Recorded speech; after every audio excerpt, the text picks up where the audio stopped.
You are listening to the IFH Podcast Network. For more amazing filmmaking and screenwriting podcasts, just go to ifhpodcastnetwork.com. Welcome to the Indie Film Hustle Podcast, episode number 404. We must be willing to get rid of the life we've planned so as to have the life that is waiting for us. Joseph Campbell. Broadcasting from the back alley in Hollywood, it's the Indie Film Hustle Podcast, where we show you how to survive and thrive as an indie filmmaker in the jungles of the film biz. And here's your host, Alex Ferrari. Welcome to another episode of the Indie Film Hustle Podcast. I am your humble host, Alex Ferrari. Today's show is sponsored by Rise of the Filmtrepreneur, how to turn your independent film into a profitable business. It's harder today than ever before for independent filmmakers to make money with their films. From predatory film distributors ripping them off to huckster film aggregators who prey upon them, the odds are stacked against the indie filmmaker. The old distribution model of making money with your film is broken, and there needs to be a change. The future of independent filmmaking is the entrepreneurial filmmaker or the filmtrepreneur. In Rise of the Filmtrepreneur, I break down how to actually make money with your film projects and show you how to turn your indie film into a profitable business. With case studies examining successes and failures, this book shows you the step-by-step method to turn your passion into a profitable career. If you're making a feature film, series, or any other kind of video content, the Filmtrepreneur method will set you up for success. The book is available in paperback, ebook, and of course, audiobook. If you want to order it, just head over to www.filmbizbook.com. That's filmbizbook.com. Before we get started, guys, I set up a special link to help people affected by the coronavirus, and you can donate to Feed America. There is a lot of people in need out there, and Feed America is a great organization, and they're helping millions of people on a daily basis, and they also need your help. If you want to donate even $5, $10, it goes a long way. Head over to indiefilmhustle.com/help. Well, guys, I am excited for today's episode. We have filmmaker and filmtrepreneur Patrick Solomon, who is the director of the widely celebrated film Finding Joe. Now, Finding Joe is an exploration of Joseph Campbell's studies and the hero's journey. And I watched this film years ago and loved it.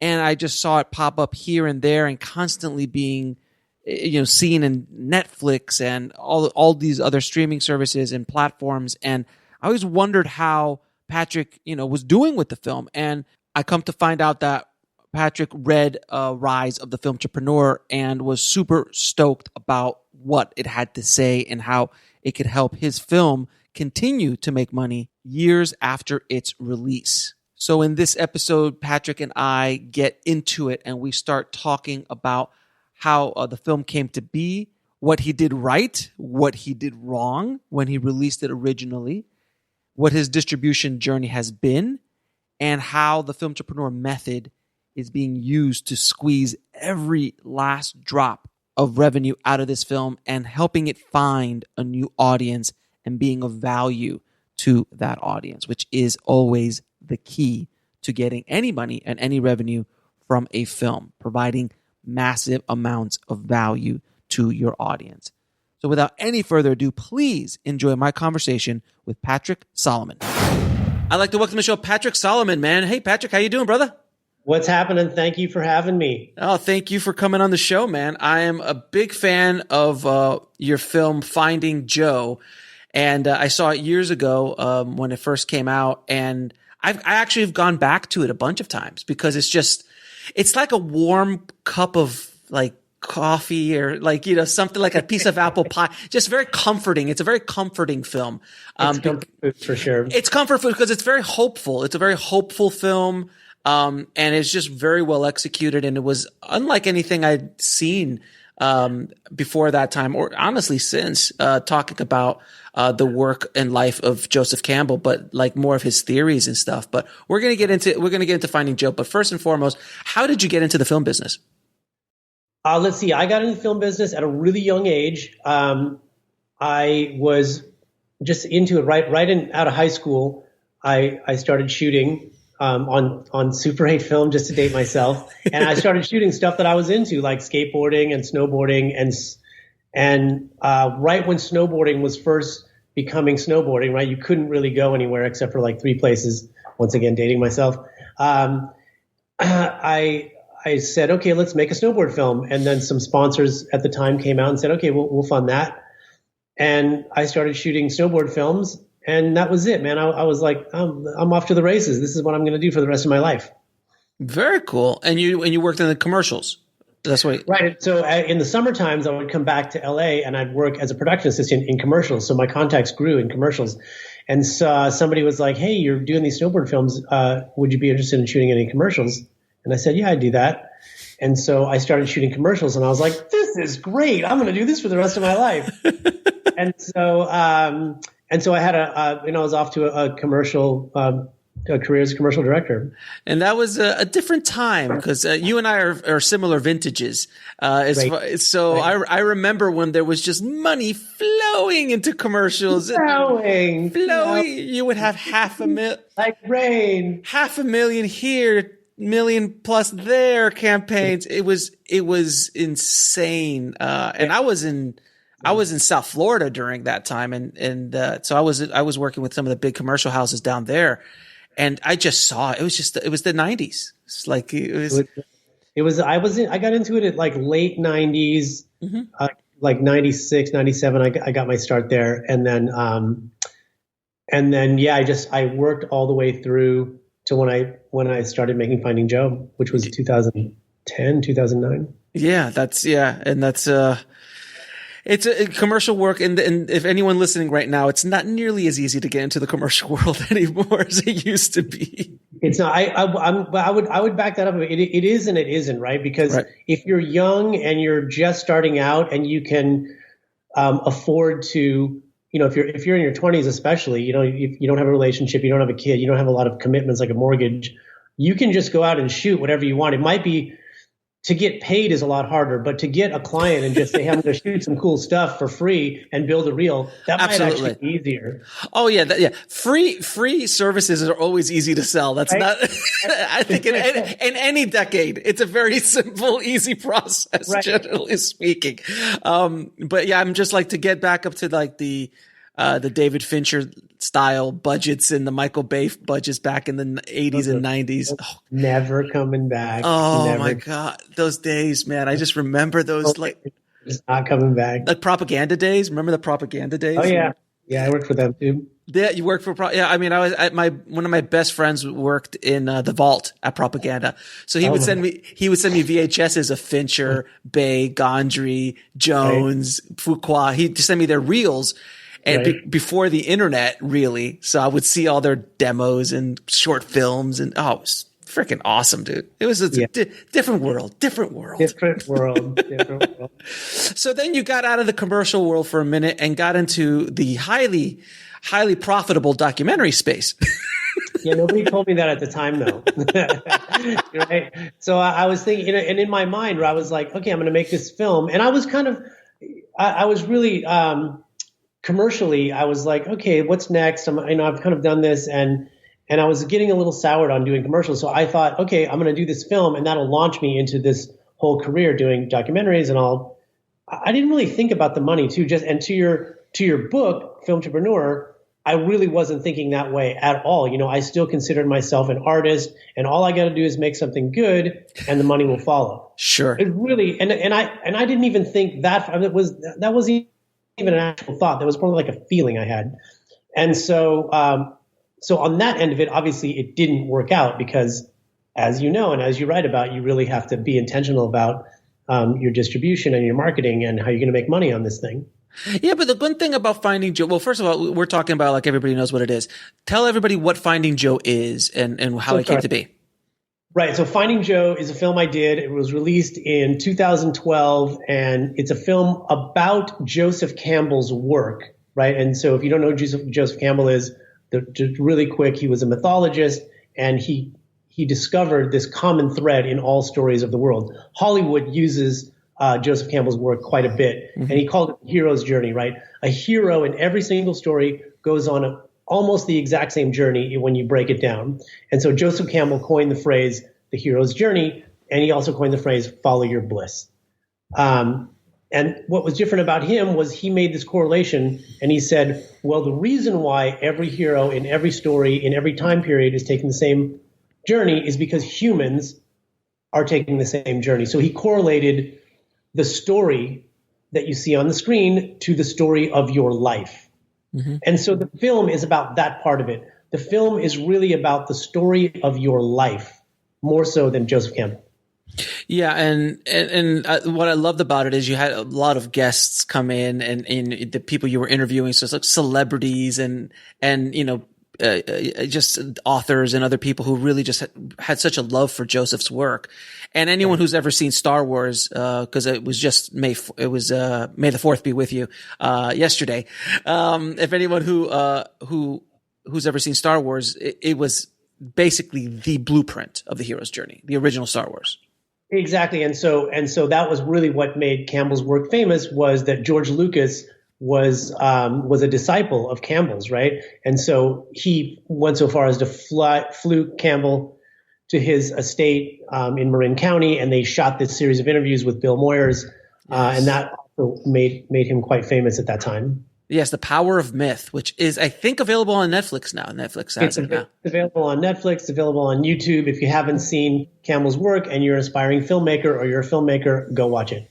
So you start putting this movie together, and I mean, as far as the filmtrepreneur style or mentality, I know you weren't thinking about it, but let's do a post-mortem on Finding Joe. God, you're going to embarrass me now. No, I'm not actually. It has a lot of key elements that make sense. So you have a niche audience. It's broad, but it's still a niche audience with people who are interested in Joseph Campbell. That's why I saw it. I was like, I'm a filmmaker. I know who Joseph Campbell is, and this is a documentary that's going to kind of really spoon feed me, without having to read thousands of volumes or watch Mythos 1 and 2, which is his lecture series, which I watched years ago, and it's pretty academic. It's very academic, yeah. It's great if you're into that stuff, but if you're not, it can turn you off.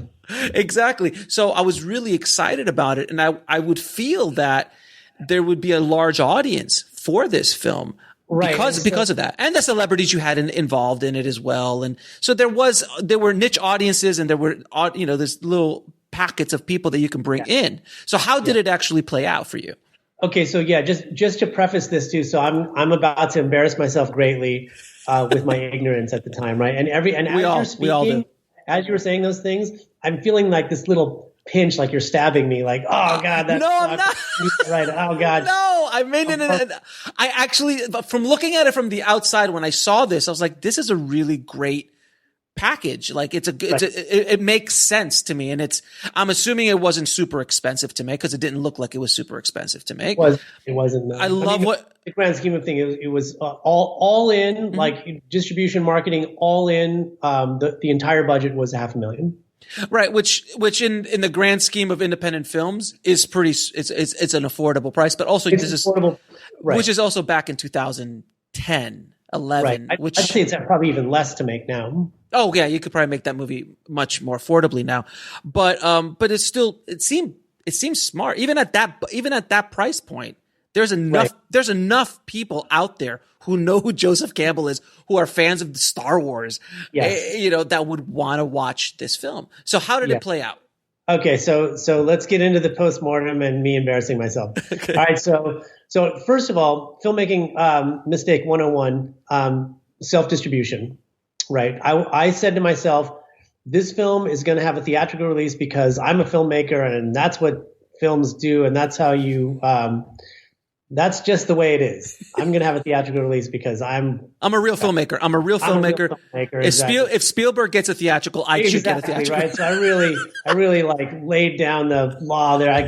This is what I'm doing. Mistake number one. And the reason why is because a theatrical release costs so much money to do correctly, right? So you need millions of dollars to do that correctly, right? We're trying to get butts in the seats, as they say. Costs a lot of money. So if you're doing it at a small scale, like I was doing it, you're not getting the ROI. You just are not going to make. You're not going to get a bunch of people in the seats with the money that you're going to have to spend. And so that was mistake number one. So we initially started off with just these teaser screenings. So I would go to New Mexico. We would just advertise that. We'd try to get a big theater. And we said to ourselves, yeah, we got a niche here. Let's capitalize on our niche. We'd get like a 700 seat theater and sell it out in one night, right? It was awesome. But then we only did that 6 or 7 times, and they were so successful and wonderful. And they made me feel so good about myself. And then we got to the actual theatrical release. And that just sucked, man. We released it in, how did we do this? We rolled it out in New York and then kind of rolled it across the country a little bit. And it was horrible, man. There was hardly anyone in the theaters. I think overall we had good numbers, but I would go out to the beginning of each city, right? Each city is sort of like on a Friday, and sit down and do a Q&A. And it was like, sometimes there were like 3 people in the audience. It was brutal. But also, to be fair to you, and I'm going to defend you a little bit to yourself, is that you were doing a theatrical release in a traditional standpoint, not in a kind of guerrilla standpoint. Because now it wasn't, right. So we knew we had this niche audience. We just did a really bad job marketing it, understanding who our niche was, knowing where to spend the money. You're right. We didn't run we weren't doing TV ads, right? I mean, we were doing we were doing a lot of internet marketing, but neither me or my team had the experience to know where to put the dollars. Right. And also Facebook was around, but it wasn't the powerhouse that it was today. It wasn't the powerhouse today, and we didn't exploit it to the degree we should have. Mm-hmm. Yeah, exactly. And there wasn't the kind of pinpoint marketing that's available for the past 5 or 6 years was not available then yet. It was just in its infancy yet. So you really couldn't go into New York City and just target within a 5-block radius of the theater. Correct. Like that's not something that was available back then. And then, and you were four-walling it. I'm assuming you were paying. Were we four-walling it? We were four-walling it. Yes, we were, God, it's been so long. I'm like, were we? I don't know. Yeah. Yeah. So we were four-walling it, meaning we paid for the screen time. And, it just was looking back on it, it was like mistake after mistake, and rookie ones too. Like, don't do a theatrical release. You're not going to make any money doing that. Well, I mean, and again, theatrical, now in today's world, there is no theatrical right now as we speak, because of the quarantine. But generally speaking, there can be very successful theatrical runs depending on how you do it. And again, to be fair to you, it was a different time and there wasn't as much information on it. There just wasn't as much information. There hadn't been a lot of people who had done that successfully yet. Now, I mean, on my show alone, I've had a handful of people who've had extremely documentaries who've done very well, and narratives have done very well theatrically, but they do profit sharing.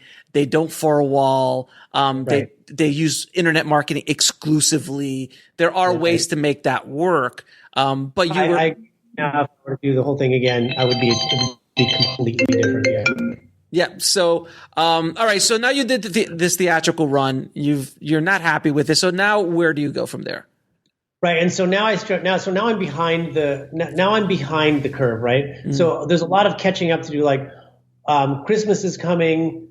Somebody says, "Hey man, you should have a DVD, and we should get this online." And because then you could still buy DVDs. It was just shifting over at that point. But, and so it was a scramble. Oh, right. Let's get that done. So we got that done, but we didn't really get the marketing in place for it. So it just was okay. And then, there's these new platforms you should check out, Gaia TV, all these other platforms you should, Food Matters was just coming out. So there was a lot of these platforms, but none of them were intentional. Like, we didn't sit down and say, okay, here's our roadmap.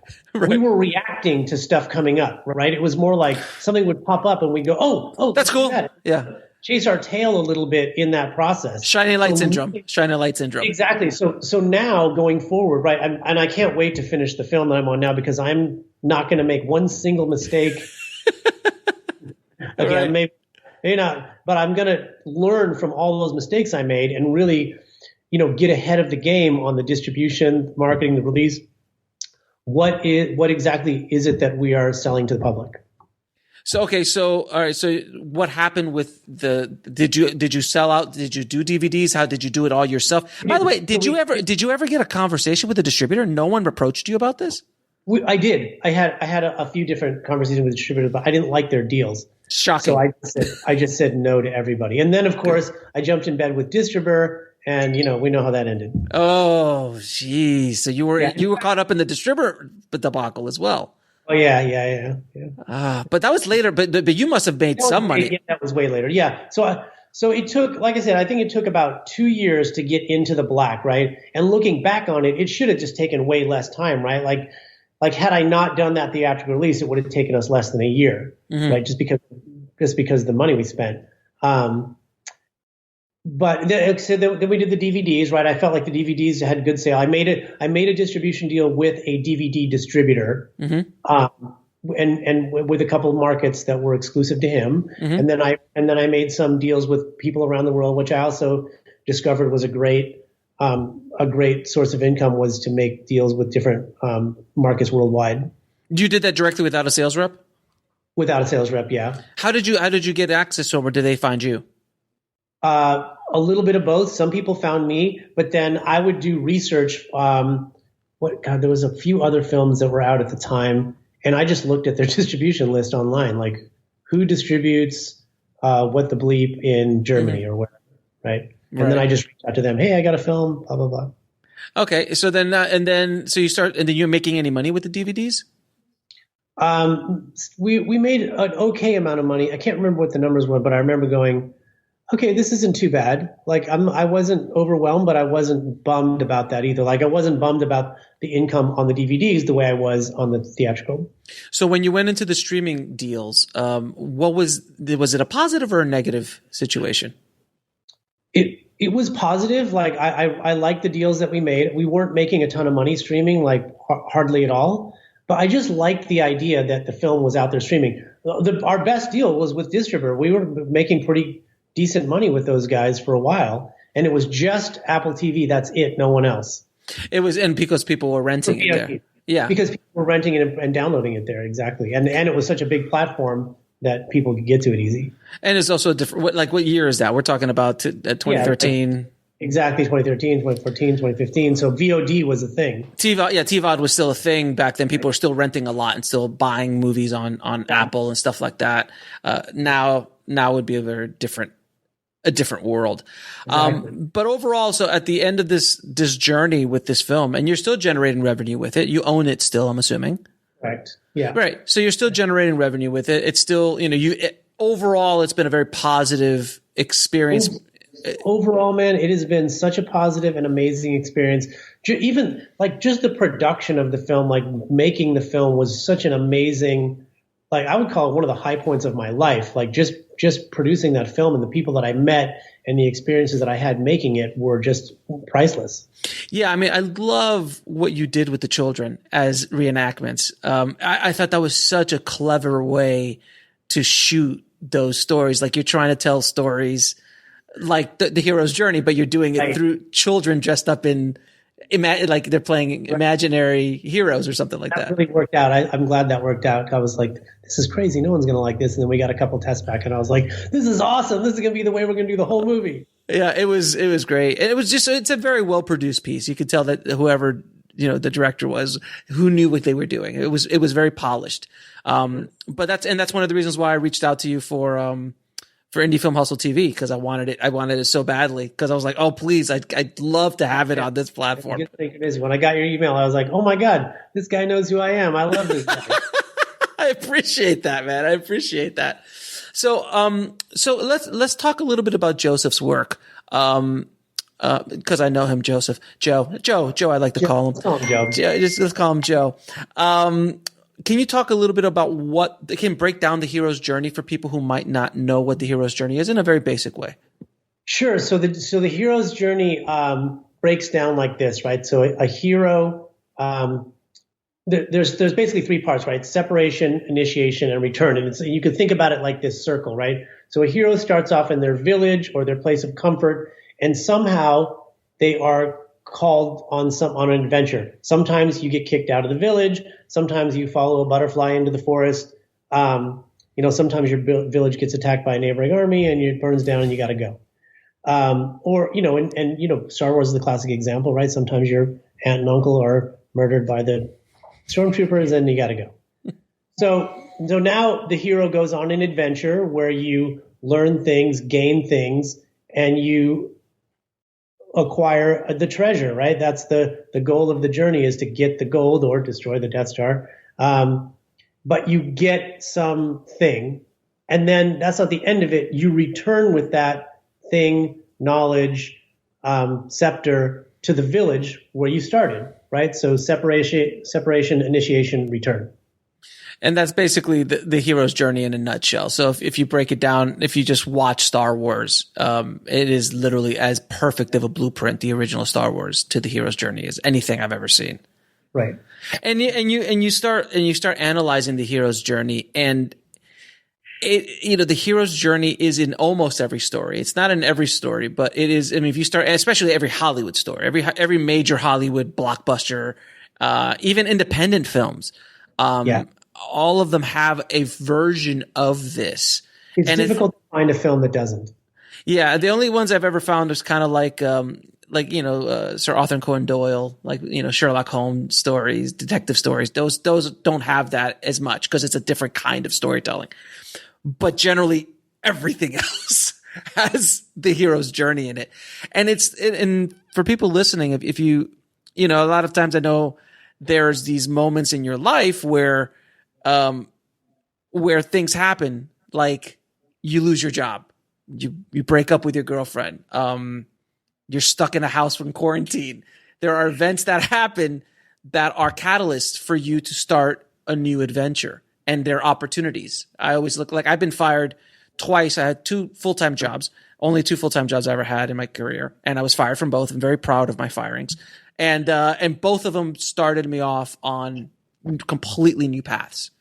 And we break up with someone, start you on a new journey, and you have to learn things. And that's what our life is. You're right. Like that's exactly what Joseph was saying, is that you start as a child and you go off on journeys, and sometimes it's literal, like literally you get on a boat somewhere and go off on a journey and then come back. But other times it's a little bit more metaphorical, but you do go off and learn things. I mean, I'm sure you learned a lot on that film. I did. I mean, I feel like,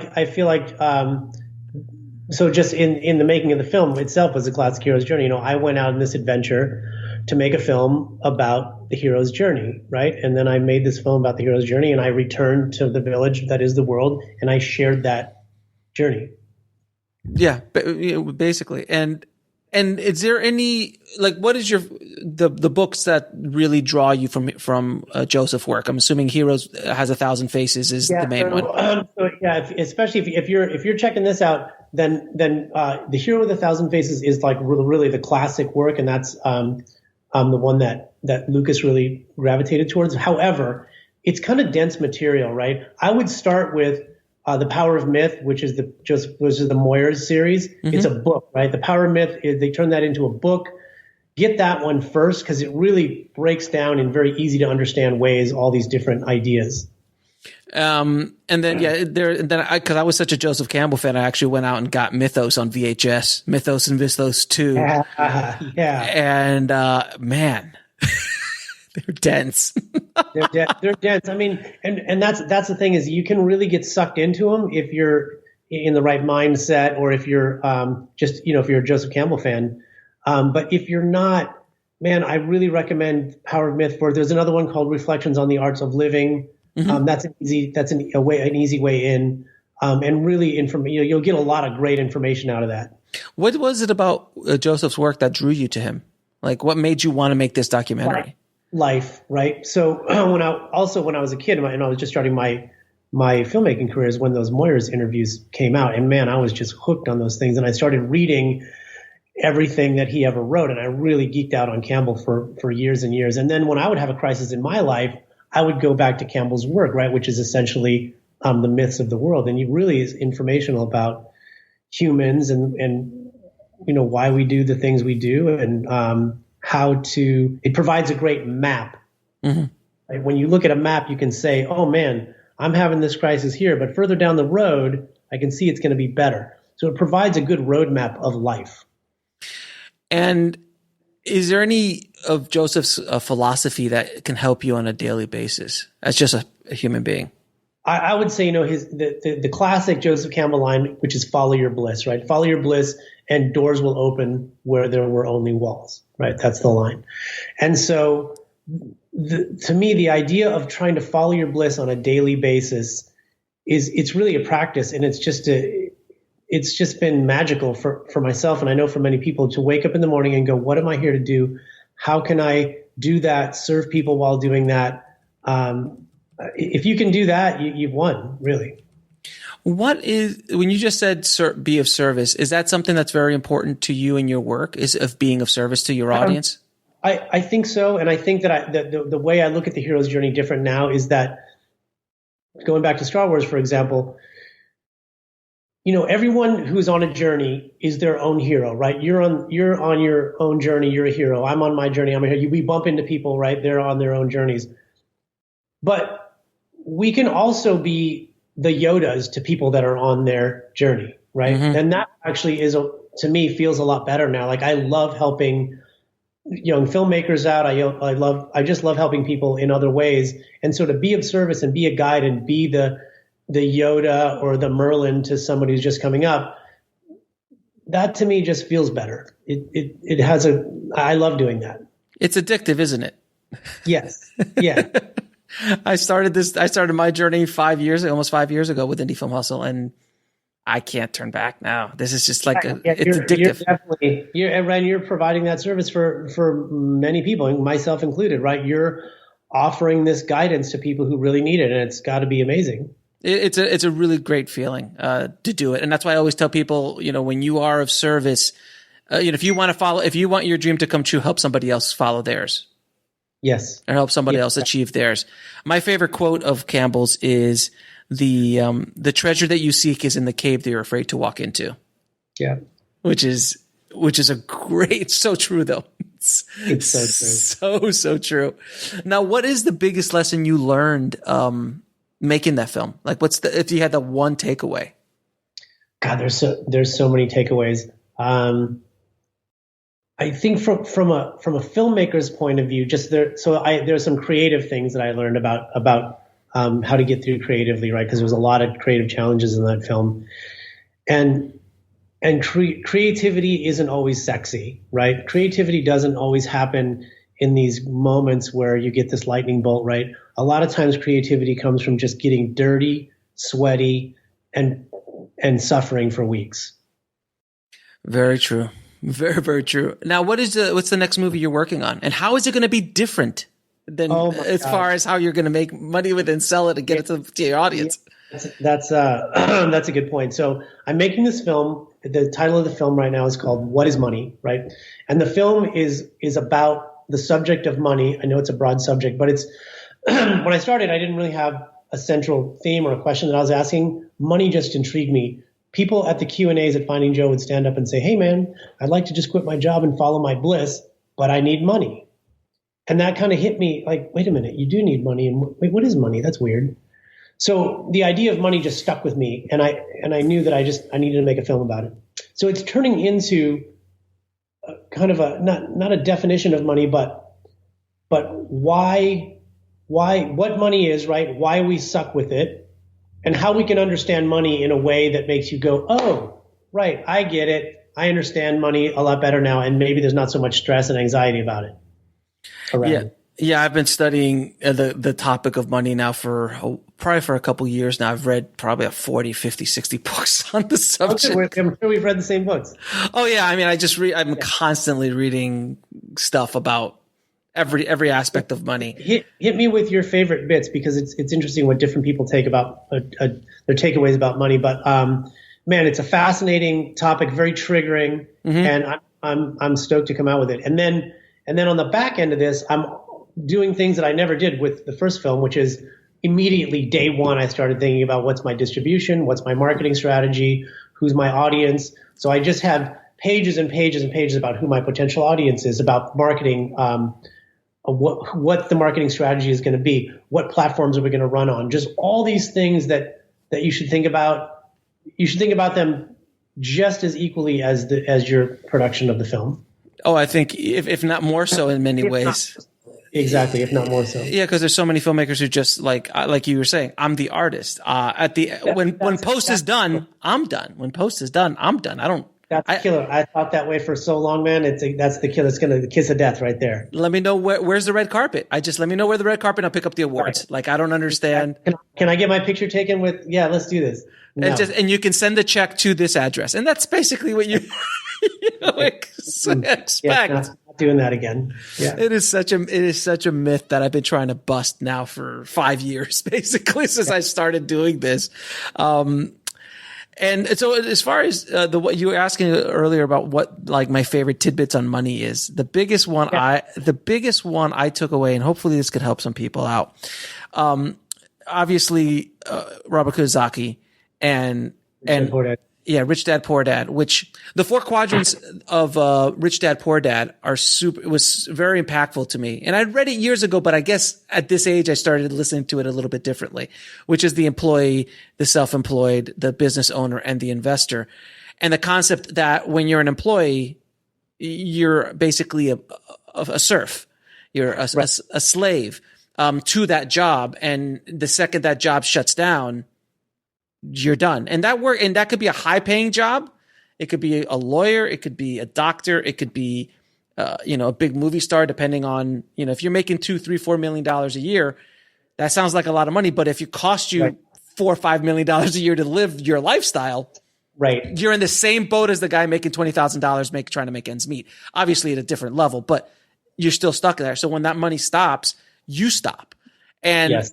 And the concept of passive income, about creating assets that generate revenue, that has been the biggest lesson. And when you have an online business like I do, that kind of is built into the business model, is creating passive income. Right. And it's never, I can't tell you, and I'm sure you know this, when you wake up in the morning and there's just magic money that showed up. From something that got sold somewhere. And that happens with stock footage people, and that happens with residuals for actors, and it's like mailbox money.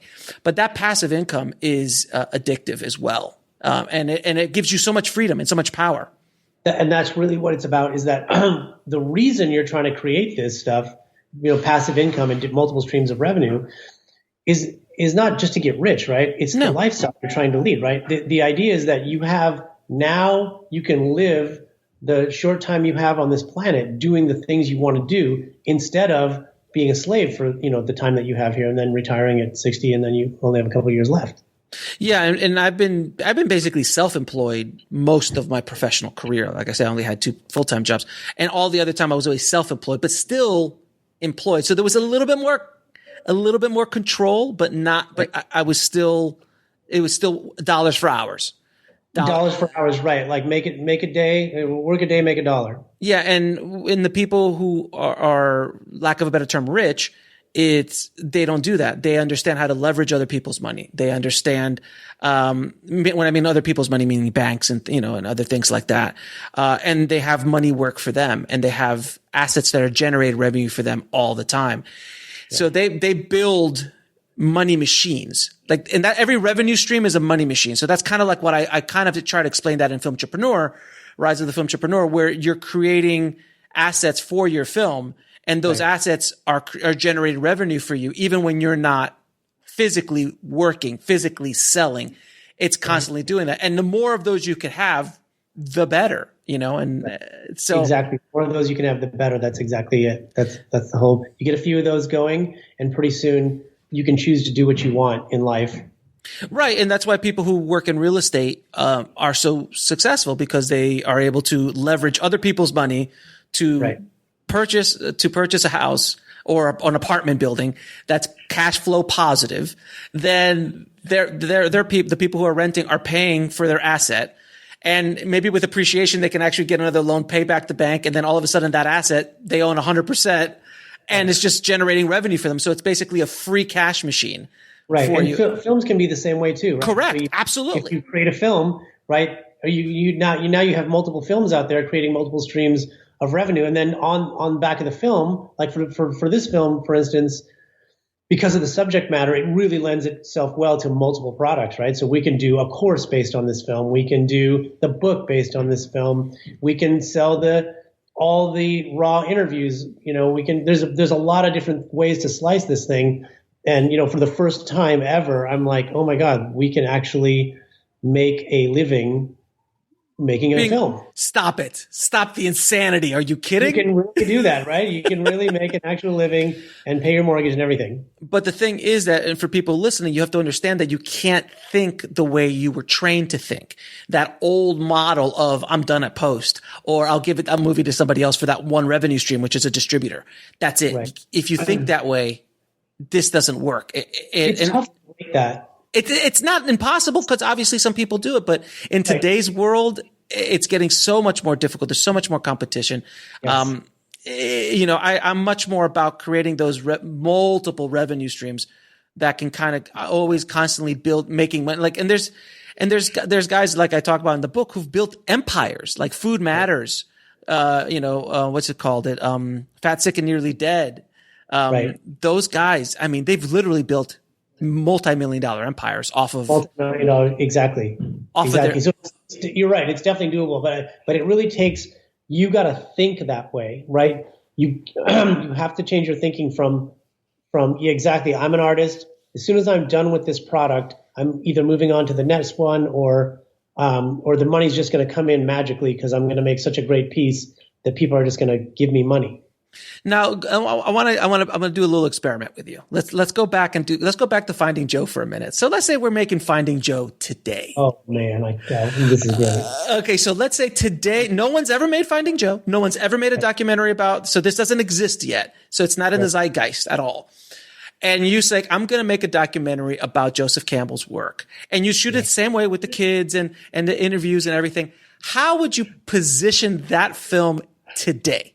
This is so great. So number one, I would let the audience know and start building my email list from day one. I would say day one of production, I would have a website that said, listen world, I'm making this film about Joseph Campbell. Here's like a little teaser. Please give me your email address. I would start targeting that audience. Facebook, same thing. I would start a Facebook group, target that audience. I want every Campbell fan. There are Joseph Campbell fans out there to this day who don't know what Finding Joe is. They just don't know. So I would not let that happen. I would target this small audience. Number two, the biggest mistake, I did not leverage the talent in that film. Deepak was ready to go. He was like, "Hey man, you want me to hit my millions of people?" God. I was all, "Yeah, I'll get back to it." You didn't do that? I'm going to embarrass myself. Oh man! So I didn't leverage the people that were in the film, right? And so this time, like, I would leverage the hell out of them. I'd be bugging the hell out of them. They're like, on this date, I want you guys to send this tweet out, this Instagram post out. Like, really leverage that, and that's all free. Like, you don't have to pay any money for that. That's all free except for building a website, right? Mm-hmm. Then I would really get into the analytics of the whole thing and start doing A/B testing on different ads about that different trailers, right? I would start cutting different trailers and start testing which one's working more, which one's getting more views, how and try to really get scientific about how to bring that audience in, because with a very small budget, you can really target an audience, develop some ads, and just your ads now go out to just the people who may buy this. This is never happened before in history. Mm-hmm. So you can really make each dollar count when it comes to selling a film or product online. All right. So now you're leveraging your ridiculous cast, because it was an amazing cast of people that you had interviewed. It was really amazing cast, very high profile people, and multiple, like, not just spiritual people. You had athletes. You had like Tony Hawk and a bunch of other guys in there. So you could have easily leveraged that. You didn't. I didn't know that you did, and so now I'm going to poke you, because that has to. I mean, you should have. You should have. I mean, come on, right? Come on, like, I was an artist back then. You were. You read my mind. I'm an artist. I don't do that kind of stuff. I do those things. Hey, look, we've all been there. Trust me, I've been there. I was there too long. But all right, so now you have the leverage of your interviews. How would you package this differently? What ancillary product lines would you create for Finding Joe today? I would, and all, the other thing is that, okay, so for Finding Joe, there would definitely be some kind of some printed material like a workbook or a book or something that goes along with that film that you can follow along on. It's a life lesson, man. There's like, what is the journey of your life? Like, how can you map out your own life? I would attach that to the film. I would still really like to do that. And then there's other ancillary products that people have already created, right? Some people in the film already have Hero's Journey workshops, which I would attach to that film for sure. I would release all the interviews, just raw interviews, like as a package, the PDFs of those interviews. Like I would bundle all that up, and then you could buy that for $9.99 or whatever. And then would you create possibly an online course as well? Yeah, I would create an online course if I were doing it again. Yeah, right now I would create an online course. I think the ship has sailed on that one. Yeah, no, of course. So you create an online course for that. Now, would you also? What other answer? Would there be any possibilities for T-shirts, for hats? Because that's a subject matter that people would buy. Like, follow your bliss. I think you could get away with that. Like, you could just get. Yeah, exactly. I actually didn't think about that at the time, like all these great logos and slogans, and even the Joseph Campbell Foundation, who just gave me carte blanche on all his stuff. Mm-hmm. Didn't really think about that until much later. But yes, I would create some hats, and I don't know if that would be a big moneymaker, but just getting that out there in the world, and even though those things might not make a lot of money, it's just a little bit here, a little bit there, and getting the name, the word out there is really more important than the money you'll make on those little things. Could you create an ecosystem? Could you build a business around this? So kind of like what Food Matters did, right? Food Matters has a very big. I don't think you do it around Finding Joe, but this next film around money. Oh yeah, all day. It's like a no-brainer, not a no-brainer, but it's like it is. It really lends itself well to an ongoing business. There's a lot of different things that are already coming up out of it. A lot of interviewees that I just didn't have time to do that would like to be in the film. Mm-hmm. We could just keep going on this one for a long time. Great. So those are these lessons that you've learned.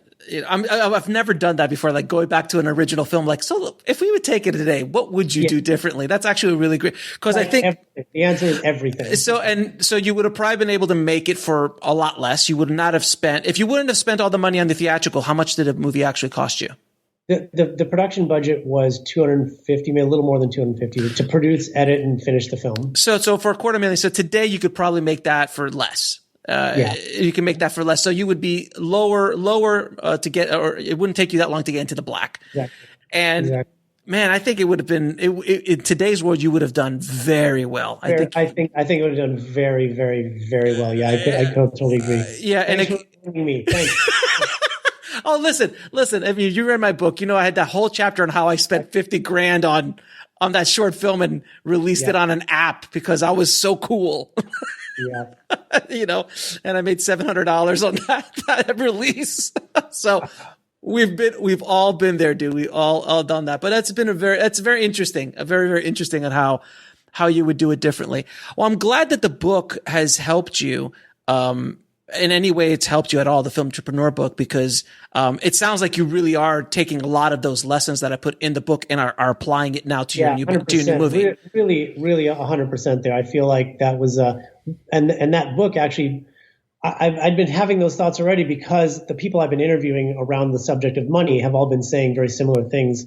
But when I picked your book up, it was specific to film, and it really solidified my belief that, oh my God, I just need to change my thinking on this. Like I gotta view myself differently.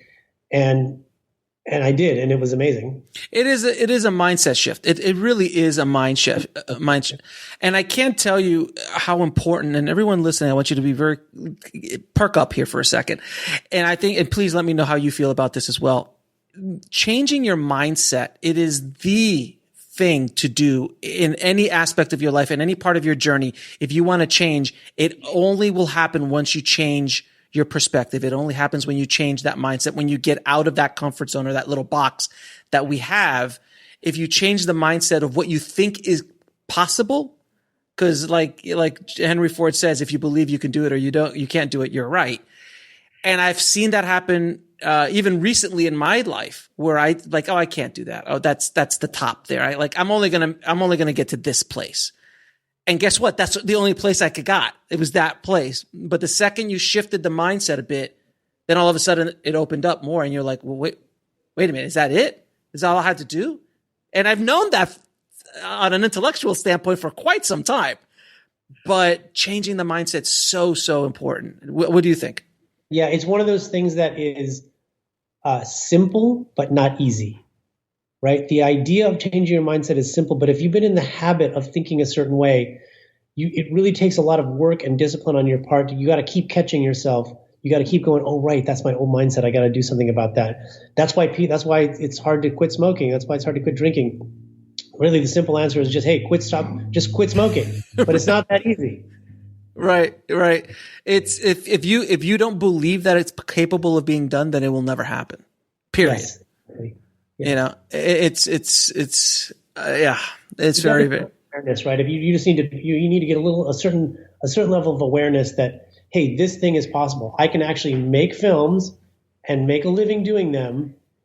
It's just going to take these steps. And you just have to embrace that. Mm-hmm. Once your mindset shifts in that way, you're done. You're off to the races. You're done. It's over. And that's the other thing people always say. Like when I lay out, sometimes I've had people, challenge me on the Filmtrepreneur method, and they're like, "Well, this seems like a lot of work." I'm like, "Yeah, it is. It is. Yeah. It's going to take you some time to build an audience. It's going to take you the blueprint is like, if I showed you blueprints to build a skyscraper, it's there on paper.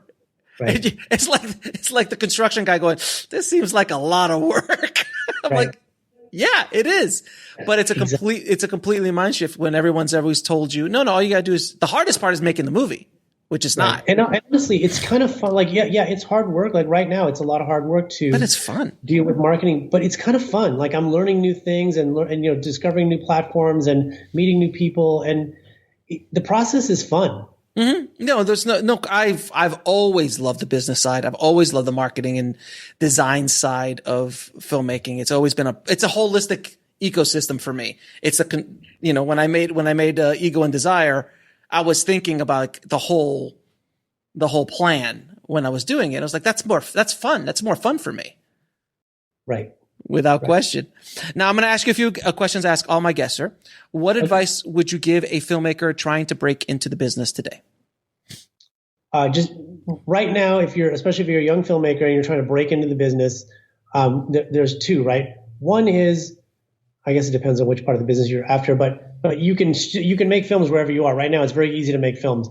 Just make films, man. Make as many films as you can. Learn the craft of filmmaking. That's number one. Number two is, which what I did, is that you can also go to work making money, do it, in films. You can work as an assistant. You can work as a lower member in a crew. You will learn so much, man. There's things you will never learn in film school. You will learn on a set. Oh, yeah. That's just a really great way to get a free education or get a paid education. Now, what is the lesson that took you the longest to learn, whether in the film business or in life? Those are ego lessons, right? Like the ego lesson, especially as a commercial director, right? You're always just right, and your vision is always right. It's great to collaborate, but being able to let go of your ego in a lot of situations and go, wait a minute, I might not have the answer here. Let's let some other information in. And what is the biggest fear you had to overcome to make your first film? God, that's a good question. I think it was just failing, right? Like the fear would be, man, what happens if I make a piece of crap and nobody likes it? Right. Yeah, the feel of failure is the biggest one. It's always the biggest one. And 3 of your favorite films of all time. Oh man, there's just so many. I'll tell you what. There's this one that I always go back to that I love, and it is Stephen Chow's Kung Fu Hustle. Oh, I love Kung Fu Hustle. Yeah. Like so well crafted and so well done and so quirky and weird, and I think that's just an amazing film. What else? What are my go-tos that I always go back to? There's so many, man. I always go back to Close Encounters too. Mm-hmm. Close Encounters was so well written and executed. Like the writing on that film, I think it's underappreciated. It's really I think it's just an amazingly crafted film on every level. Yeah. And I don't know what would be number 3. The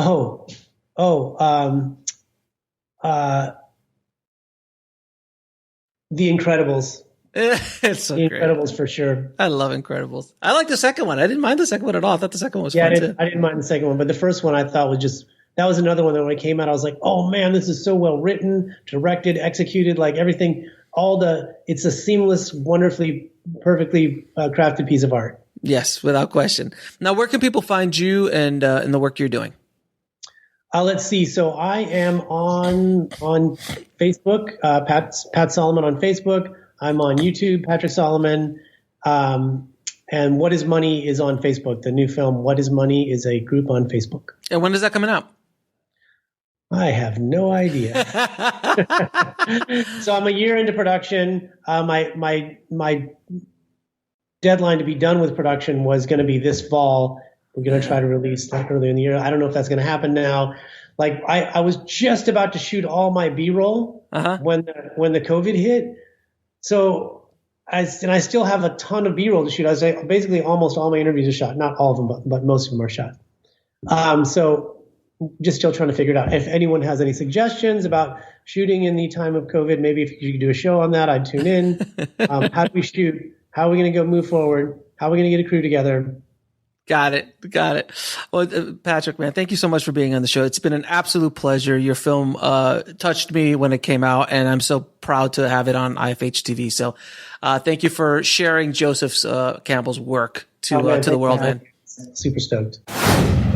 I want to thank Patrick for coming on the show and dropping those knowledge bombs. If you have not seen Finding Joe, it is a prerequisite for every storyteller, every filmmaker, every screenwriter to watch this documentary. It is, I just love this documentary. And I'm so honored to have Finding Joe available on Indie Film Hustle TV. If you want to get links to anything we spoke about in this episode, including how to watch this film, please head over to the show notes at indiefilmhustle.com/404.